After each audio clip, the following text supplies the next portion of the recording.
एक बात मुझे आपको नोट करवानी है, 15 जून से आज की बात का टाइम बदलेगा। जो शो 9 बजे होता है अब 8:30 बजे से शुरू होगा। पहले चिट्ठी वाली बात हो जाती है त्रिपाठी जी, कोई शक या कोई आपको आश्चर्य? एक तो ये कि मैं जब ये कहता हूँ आमतौर पर किसी के लिए, किसी नेता के लिए नहीं कहता, लेकिन लोग नाराज जाएंगे। अभिषेक बनर्जी जो कह रहे हैं डिजर्व नहीं कहते, वो बड़ा सम्मानित भाषा में बात कर रहे हैं। एक जैसे था ना कि जैसे घर में जो ये कॉरपोरेट फैमिलीज होती हैं, तो मान लीजिए जिस दिन वो 18 वर्ष के होते हैं तो वहाँ पर एक चिट्ठी जाती है और रजिस्ट्री में कि एक और निदेशक कंपनी में बन गया है। तो अब उसके अंदर कोई क्षमता नहीं है, उसके अंदर कोई योग्यता नहीं है, लेकिन चूंकि वो फलाना परिवार से है, उस कंपनी के बोर्ड में उसे आना है, तो 18 साल की उम्र में उसको बोर्ड में डाल दिया गया।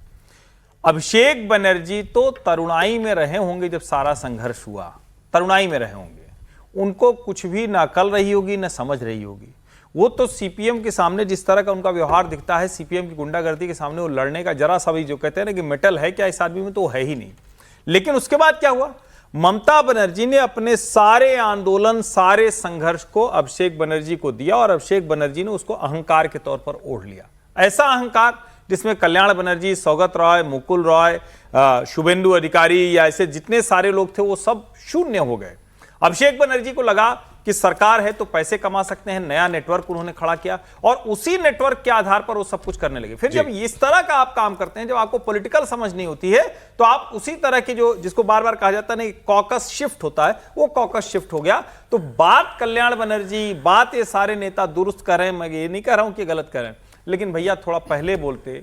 बंगाल की जनता के साथ इतना अत्याचार होता रहा है, आप चुप रहे, आप भी उस अपराध के भागी हैं। ठीक, समीर जी, टीएमसी वाले बार बार कह रहे थे लिस्ट कहां है, लिस्ट कहां है, लिस्ट कहां है, लिस्ट आ गई। आज लिस्ट आपने देखी, सारे दस्तखत हैं उसमें, 2/3 हैं। बिल्कुल पूरे 19 लोगों के दस्तखत है, 28 में से 19 लोग ममता बनर्जी के साथ जा रहे हैं।